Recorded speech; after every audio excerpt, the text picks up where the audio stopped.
again, everybody. I'm glad you could join me today. And we're starting on a new project here, of course. We're going to be doing this swamp scene. And we're using I believe this canvas is a 24 by 30, so fairly good size canvas.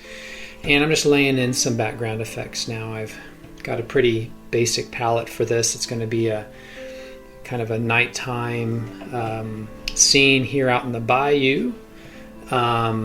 So I've got just a cobalt turquoise that I've mixed with a little bit of black and just kind of desaturated that, and just laying in some basic effects here way in the back, making sure this is nice and blocked in. This is going to be our distant trees.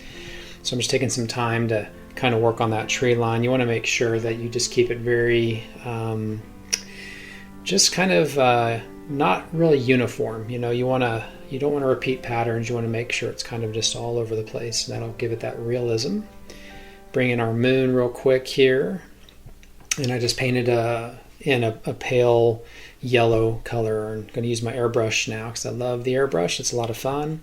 Going to bring in some haze, bring in a little bit of glow to that moon, and since I covered up some of my background here with those trees, I'll reintroduce the tree line here in a moment, which I'm doing right now. So just bring in that tree line again. I didn't want to keep it really hazy so very much there, and just want to have a nice silhouette.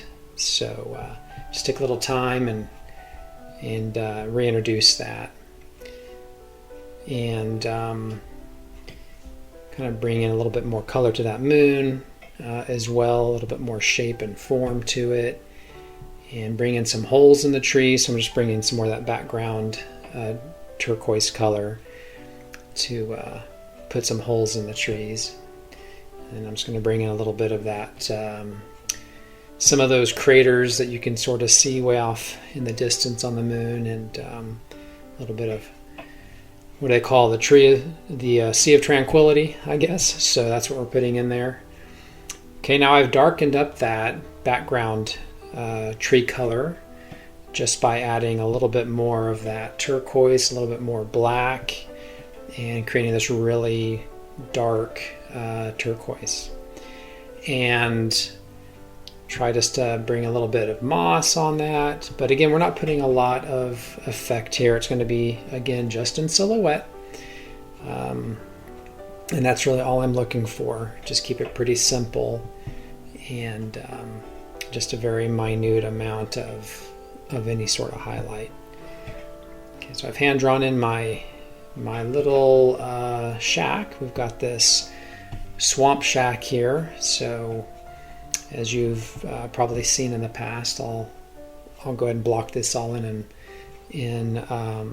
my black gesso.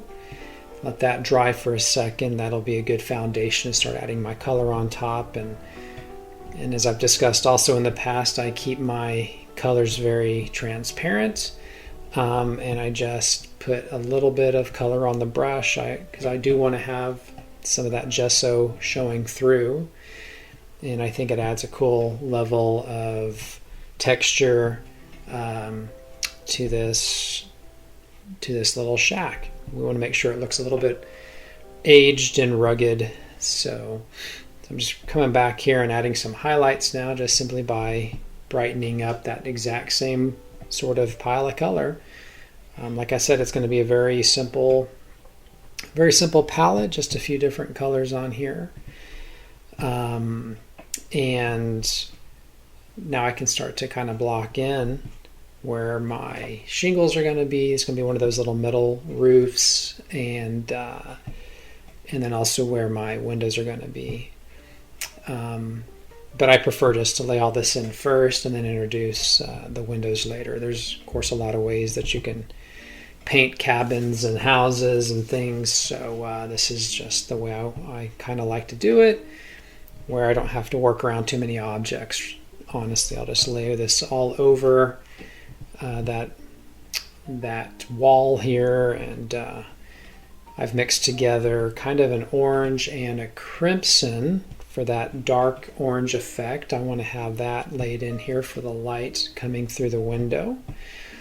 And then I can bring in some oranges and yellows on top of that, and kind of dry brush that on. I'll continue to add and layer some brighter colors, some more yellows. I'm using a cad yellow, and then I'll use a lemon yellow, which is my brightest yellow that I have, and I'll bring that lemon yellow in. I'm first bringing just white because I want to have that bright white that I can lay the lemon on top.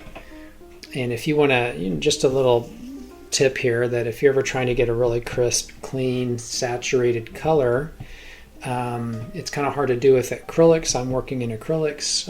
Acrylics tend to dry a couple shades darker. So if you're trying to get a really good, bright, pure color, just lay some titanium white on top, and then lay the color on top of that white, and that'll help to retain its purity.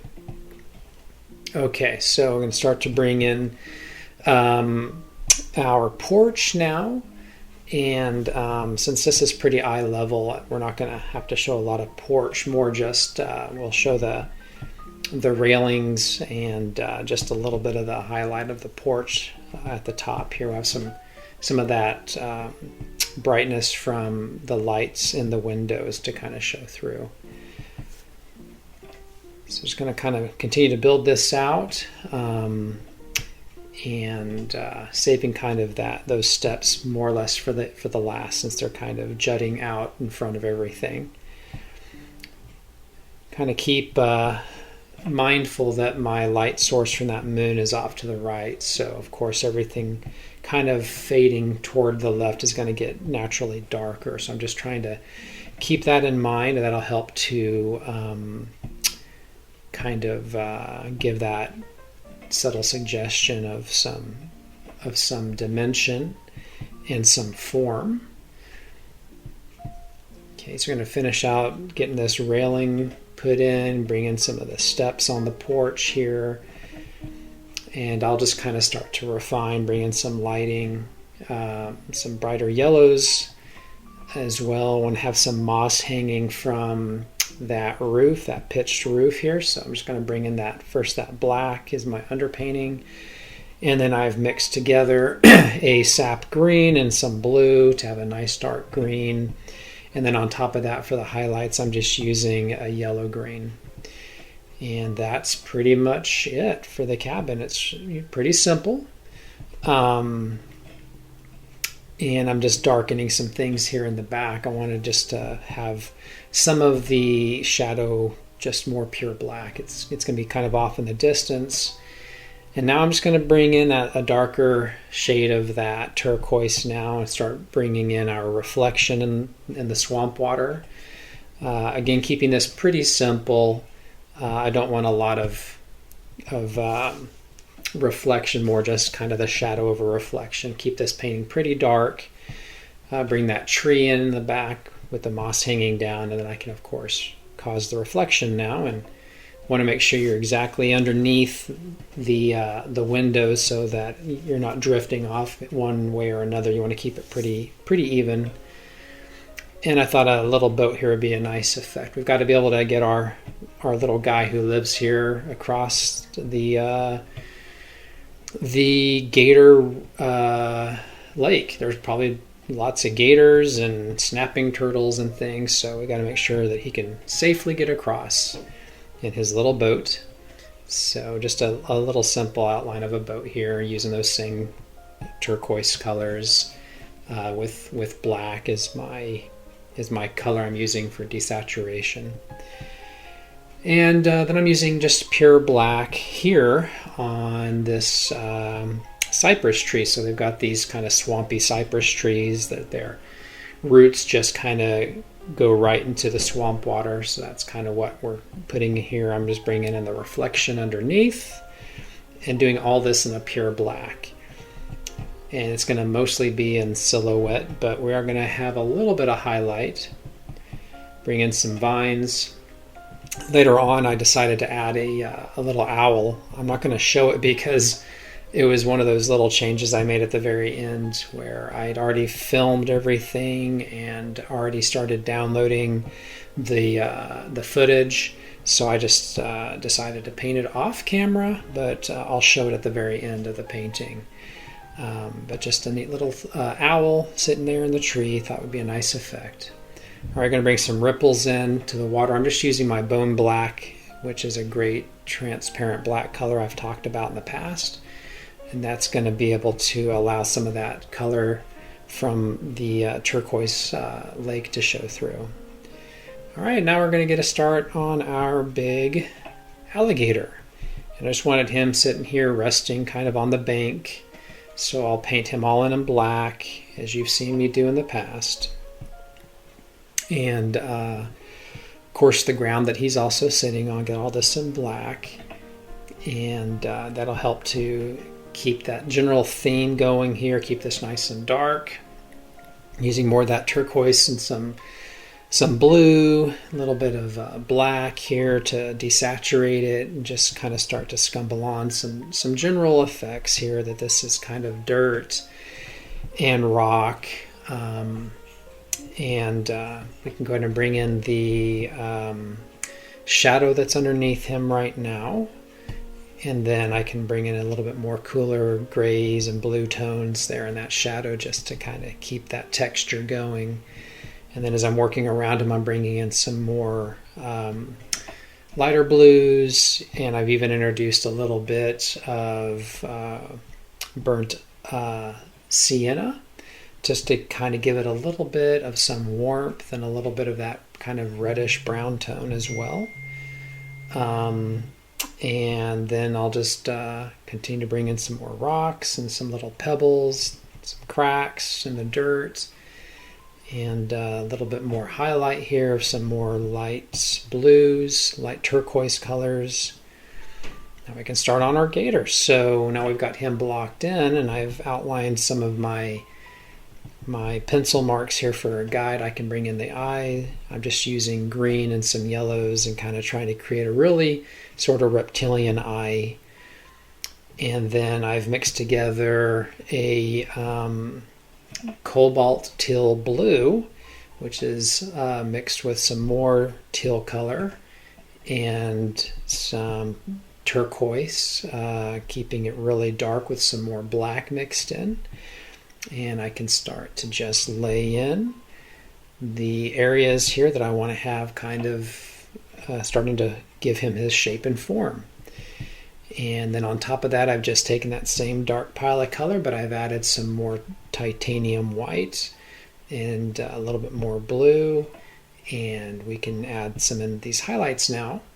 And that moon's going to be casting its light, its soft kind of pale light on his body. So I'm just kind of thinking about where I want that to kind of be. Of course, he's going to be more backlit because the moon is right behind him. It's just a little bit above his body. So that highlight is going to sort of cascade mostly in the back region and then on top of him as well.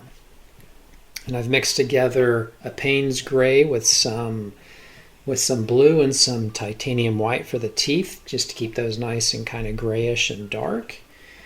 And then continue to kind of just build color, building highlights and building some shadows where I need to, and just keep trying to really keep this shape and form of his body. So I'm here glazing some color. I wanted to glaze on some more of that blue. That'll help to really soften those dark lines that I've left, allowing some of that underpainting to show through, some of that black gesso. But I think it adds a really cool texture and effect to do it this way. You don't need to lay in, as I've mentioned before, you don't need to lay in a black underpainting as I do, but when it comes to these dark paintings, I like to do that. And just keep layering colors, keeping it very transparent, and keep building out that color. All right, so he's going to have all those little ridges on his back, so I'm just bringing that in with black gesso first. And we'll just basically keep that mostly just in black. I'm just giving it a little bit of a silver lining and that'll help to kind of form out that particular form there on his back. And of course, he's got all sorts of speckles and just marks and things on his snout. So I was trying to get that kind of stippled on as well, and bringing in some more of that bone black so that it can get a little more shadowing there. I want to have some reflected highlight with some turquoise there at the very bottom. And now I can start to bring in these scales. So it's just easier just to paint in all the color and the form first, figure out where my highlights and my shadows are. And then here at the end, after I've built in that texture, I can start to bring in with my script liner brush just some of the scales. And then I can start to build on top of that, add some highlights. That'll help to cause those scales to kind of pop out a little bit better. Bring in some of the arm scales now and some of his hand and fingers. And this is kind of how we put together our little alligator. Coming close to the end of the video, I want to thank you for watching. Again, pretty simple painting, using just a lot of the primary background as a good basis, and just adding on top of that. So simple palette, pretty simple composition. Hope you enjoyed the painting. Hope you can tune in again here in the near future for another one of my tutorial videos. And thank you for your time. Thank you for subscribing, and have a wonderful day. So long.